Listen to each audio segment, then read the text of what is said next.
guys, welcome to Awesome Comics. I'm Ayana, and Walter and Porter are here with me as usual, and we're here with a special friend of mine today, Orion Cooling. Hi. So guys, we're bringing you a really special episode of Awesome Comics. We're gonna do a train like a superhero episode, specifically talking about Captain America. We're gonna go over some moves and some training, and then do a little fight sequence at the end for you. Great. Well, as we know, Captain America is, has amazing strength and speed and fortitude. From what we know from Marvel, he can run about 50 miles per hour at his peak, and about 35 on an average. We also know that he has 20 times the reflexes of the average human, and is 8 times stronger than someone in peak physical condition. So that's pretty strong. To give you perspective, the Spider-Man's at 80 times a human at peak, and they say that Hulk is 100,000 times a human. So something to think about. So it puts him in the heavy hitters as far as the superhero world that we're in, but not the strongest, but somebody to be contended with for sure. But he's also mortal, and we can live through a lot of stuff. He can survive a lot of things. He has incredible ability to heal. When it comes down to it, he needs to not be shot.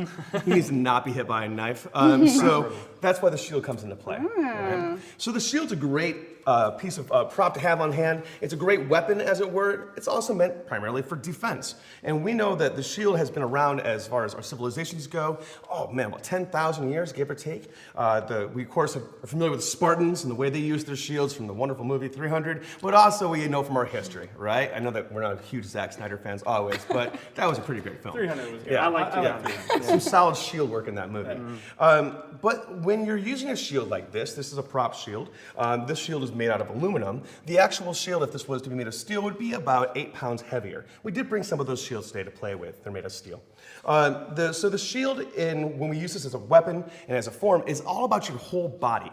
In movies nowadays, especially with Captain America being so strong, you see him just move his arm around and the shield's doing his thing.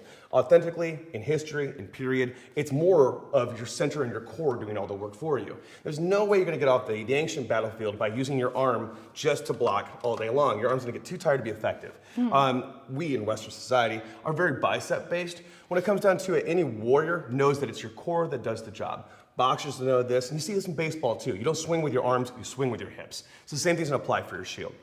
So if I want my shield to move over there, I need to throw my hips and let my shield move. If I want to block with my shield over here, I need to throw my hips and let my shield move, right? Contrary to what we see in the film, where it's just wham. Of course, he is superhuman, so there's that. So there are a couple of different ways that we're going to take a look at using the shield. Captain America has all kinds of ways of using it. We're going to focus on 4, just so we can make sure we get this out in a succinct pattern. So the thing we're going to talk a little bit today is about shoving with the shield, the idea of taking a massive force and moving that force away to create some distance. He does this in a lot of his films. Another one, we're talking a little bit about what we call the bash or the smash. What happens when he swings the shield, and how do we swing it effectively? Finally, take a look at what happens when he hits you with the edge of the shield, which is some nasty business. And then we're taking a look at the old shield throw and see how that goes. So when Captain America uses the shield to shove, it seems quite effortless. The fact of the matter is, it wouldn't be. If for any normal human to shove off that many opponents, that's going to take a lot of work. It's going to all be firing off that back hip. As we know from any kind of martial practice, that if I'm engaging my left front, I'm always powered off my back leg to it. So my right thigh's engaged, I'm using my hips here. Go ahead and try taking the stance here. We're gonna put the shield in, and when we're gonna push off, it's not gonna be about your left arm, it's not gonna be about your left thigh, it's gonna be about your right leg. You're gonna dig in, as they like to say in judo, I'm gonna use the earth to move you, okay? So I'm gonna push into the earth, and then have the earth push you off, not me try to push you off. Does that make sense? Yeah. Right? So that's the basic concept. We're gonna dig in, feel that, we're gonna push off, and then step in and hammer up. Cool. So next we're taking a look at the bash or the smash. I like to point out the fact that we did some science before we, we're out in the back doing some science. It was rough, it was rough. We felt it feel real good. The moral of the story is we found out some things asking some various physicists and some scientists that I work with about what would happen if Captain America hits you with a shield, your basic kind of strike, as it were. We know a professional boxer, when they swing into an uppercut or into a stomach crunch to the chest, hits you with about 500 pounds of force. That's enough to easily break a rib cage. Remember that Captain America is 8 times stronger than a professional boxer. So when Captain America smashes you kind of casually with his shield, it's going to be an incredible amount of impact. Most likely, if you're a henchman, you're probably not getting off the ground again. That said, I did talk to some of my friends about this. This isn't a matter about our throws as well as our edge work. He does have 20 times the agility and dexterity of an average human too. So if you think about this, when you're playing out with kids in the park, and you're LARPing per se. Maybe you LARP, maybe you do that, maybe I do. Don't judge. So and you're playing with the kids, you got your Nerf swords. When you're playing with a 4-year-old, you don't hit them as hard as you hit your friends who are your age. So it's possible that maybe he doesn't kill everybody all the time because he can finesse that a little bit. It's possible. But I've been watching those movies. They look pretty dead. Yeah. All right. So the bash again is going to come. Captain America does it entirely off his arm. He doesn't really use his core. He throws it right off his left bicep. Boom, right?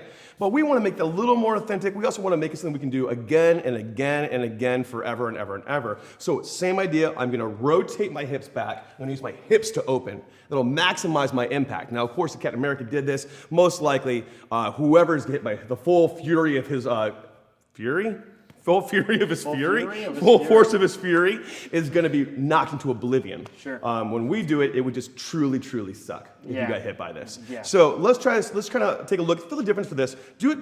Don't use your hips. Just try throwing your right arm around. Maybe do like 5-6 times. Go ahead, try it out. How's that feel? Not Like bad, we're lifting weights a little bit. Not too big of a deal. Not bad. Good. Now, keep it going for about an hour. Well, that's going to be a problem. So that's the idea of just using that left arm. You've got to remember, though, this is an ancient weapon from not more civilized time. And I always like to point out when I'm teaching shield, this is a weapon that someone had to use for hours, not for minutes, all right? All the work that Captain America does, he's done in like 5 minutes per battle. Imagine, though, if he's on that battlefield and it's nonstop, we saw a little bit of in the first Avengers, of nonstop hour after hour combat. You're going to have to use your core. Even Captain America, as strong as he is, going to have to use his core, right, to get through it. I had to point out that the Battle of Ticinus River from the Second Punic War with Hannibal, it was 8 hours long, just sword and shield, with 80,000 dead. No breaks, no timeouts, no bathroom breaks. So something to think about. Okay. All right, so let's feel the difference of using our hips. So we're going to take a wider stance. We're going to drop into our hips. We're going to bring our body back towards our right side to throw with our left.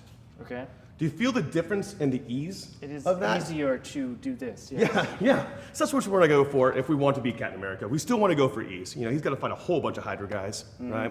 Cool. Definitely. By far, the most dangerous aspect of Captain America's shield is its edge. We believe it to be about 1 centimeter in as far as its width goes, and its shield weighs about 12 pounds.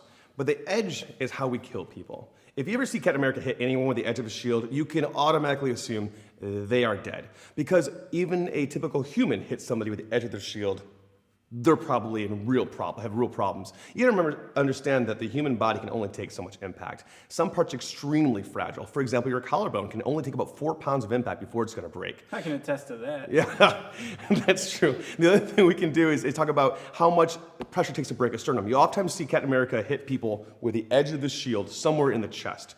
It's 960 pounds of pressure to crush the sternum entirely. We know this from the steering wheel impacts and studies about what happens to the body when they're hit by that kind of speed and that kind of power. It only takes, again, about 460 pounds to break all the ribs apart, okay? So something to think about. Same idea for the shield. We see him move it like this, and that's a lot of left arm. He's got arms. Mr. Evans has huge arms, all right?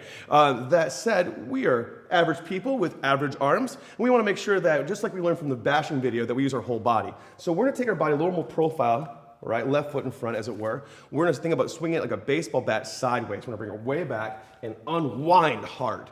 Now, the trick is this. We have to remember that there's going to be quite a bit of inertia on the outside of this. And we don't want to swing so hard that we pop our own collarbone out, right? Or that we take our arm out of socket, okay? Or we just wrench our arm around. So it's here and then send. And I like to be specific. If I just completely open, I'm going to go past my shoulder axis and can torque my back, okay? That's not fun. No one likes that. So here we go. Cocked and send it to the camera. Boom! Yeah? So what we have is this edge making a lot of impact. And the question is, can it really do that much damage? Only one way to find out. So we're about to see if we can indeed take the edge of this to a watermelon to see what happens. Now remember, let's just talk a couple seconds about the watermelon as a forensic topic, as a prop we could use. The human skull is, again, basically 80% fluid, all right? The brain has a brain tissue around it. The skull, at its thickest point, is about a centimeter thick, right? That's not too thick. The watermelon is about an inch thick. So there's a little bit of difference there, but of course it has a bit of a give. The one thing we're missing to make this proper would be skin. In a perfect world, we cover this like in a fruit roll-up. That would allow for skin. Skin has slippage, and that's going to change your impact upon what you're hitting. That said, it should just be a really good time. So we're going to see what happens. Take it away. Sure. That was awesome. Why is the watermelon yellow? It's so Oh. It just like spy. Hail Hydra! Green and yellow. I mean, Hydra, green and yellow, costumes. But man, it just split right through it. Oh no, Nice that was and awesome. easy. Yeah, I mean, well, very little effort at all, too. Yeah, I Think didn't about put that. anything That was in that. nothing. Think about if you really put some torque into it, how much damage you could do. Again, this is a pretty decent human skull simulant. It's okay. It's not awesome. It's not perfect, but it gets the job done. Captain America hits you with the edge of his shield at a moderate velocity. You're going to blow up. My favorite thing that Captain America does is throw his shield. And we can talk about the boomerang physics if we want to, but the fact of the matter is, it's pretty difficult to boomerang a shield. It's not impossible. It can be done, but that's not today at all. Today, let's just dial it back. Let's talk about throwing a shield. It is my personal philosophy that if you're not Captain America, you should never throw your shield. Let's talk about projection weapons. This is not one of them. This is not a projectile weapon. This is not a weapon that you need to get rid of. It's there for a reason, because you're mortal. And this should block the bad things, right? Saves your insides. All this needs to stay here. I want to keep it there. We also should talk about the hedgehog jump. Want to try doing that today? Okay. Okay, talk about that in a second. So we're throwing the shield is, from a martial perspective, an extremely bad idea. Because remember that Captain America can receive damage just like anyone else. So it leaves you vulnerable to attack from all the guys who are shooting their machine guns at your face, which is not awesome. But that said, it's pretty fun, and it looks great. So let's take a look at whether or not we can throw the shield at all to start with. The question is, of course we can. Accuracy, entirely dependable. So the first thing we have is we create a little runway to throw our shield into. And these shields only weigh about 7.5 pounds. It's not the end of the world. Remember, the Captain America shield weighs 12 pounds. But it's 12 pounds of possibly an elastic substance, so vibranium as it were. So we don't really know how it's going to fly in the air. But we can imagine it's probably something similar to this basic shield. So what do you think? Should we give it a shot? Let's try it. Let's try it out. Do you want to give it a shot, or should I give it a shot? You do it first. Okay, I'll do it first. And I'm going to not put my full force on it, undergoing the theory that if Captain America, underneath the theory that Captain America threw his shield at full force. We actually have no idea how fast he can throw. The fastest speedball thrown in history is 105 miles an hour, okay? Again, imagine what would happen if Captain America threw a shield at you at 105 miles an hour. We know, according to the comics, he can cut through helicopter tails. We know he can cut through brick walls. If you're a human and you're hit by Captain America's shield at 105 miles an hour, there's going to be nothing of you left, all right? Darth Maul imminent, all right? So that said, we're going to assume that he modifies his throw. He doesn't need to full force this because he's Captain America. So let's go underneath the idea that he is throwing at 40 miles an hour. So my physicist friends and I sat down and worked some equations out. At 40 miles an hour, he's creating 920 joules of energy, all right? And he is going to be doing up to 26,000 pounds of pressure upon impact. Wow. Remember before how we talked about what it takes to crack the human body open and break it apart and destroy it? At 960 pounds of pressure, our sternum just disintegrates, right? At 460 pounds of pressure, our ribs all just break out, okay? So at 25,000 pounds of pressure at 43 miles an hour, he should easily be able to take down a helicopter tail, right? So we're assuming that if we don't see people cut in half, he must be throwing somewhere around 20 miles an hour, right? Maybe 10. Maybe he's throwing it in slow motion. We don't really know. We also know that we're going to lose velocity the further it goes, right? So we're going to keep losing basically about 10% velocity the further distance we have to throw it. So We're gonna try chucking these shields over here, and we're gonna see, one, just how smooth we can get the release, and two, maybe not how far. I'm pretty sure that she could throw it all the way into the costumes over there, but I'm gonna go for right in front of him, hopefully. It's my target. So, Captain America he is a righty, so he's probably gonna cock that shield on his left side. Woo! What's up, costume rack? Yeah. All right, so it's not necessarily a contest. We're not caber tossing. We're not at the Scottish Highland Games. But give it a shot. See what you think. All right.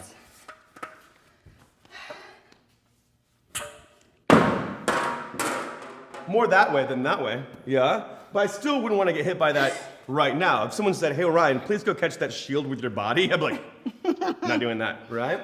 Okay, so the question is, can we hit a target? Let's Wanna try. find out? Awesome. All right, so we're gonna give it a shot here against our garbage can stunt double because we couldn't get any rest of the guys to stand there and let us hit them with shields. Porter. Here goes. All right.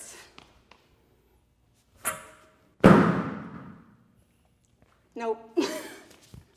But again, his helper henchman over there is doomed, just doomed. Let's give it a shot.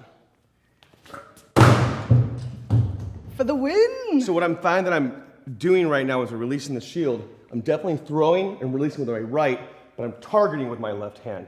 So it's interesting to think about him being right-handed, because we're targeting on the left side, which also means that most likely as he throws this, his target eye is going to change to his left side. So it's possible that he actually might throw it here to target with the right.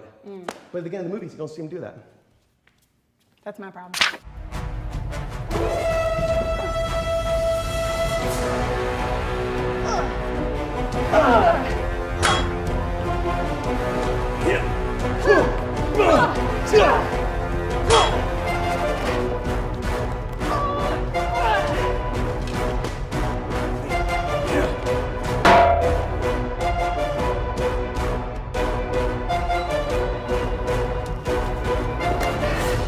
I can do this all day. That was so much fun, you guys. Thanks so much for walking. Thanks, Orion, for joining us. We always look at your comments, so please let us know below if you'd like to see anything else like this. I've got a few ideas ticking away in my brain of other people we could do next. But if you have an idea of what you'd like for us to do next, please let us know down below. Thank you for liking this video. Thank you for subscribing. And as always, you can find us on Facebook at Awesome Comics Show. Facebook.com/AwesomeComicsShow. That's it. You got it. And you can find me on Facebook as well, facebook.com/IanaWade, or on Twitter. Walter, where can we find you? On Twitter at @awesome_Walter.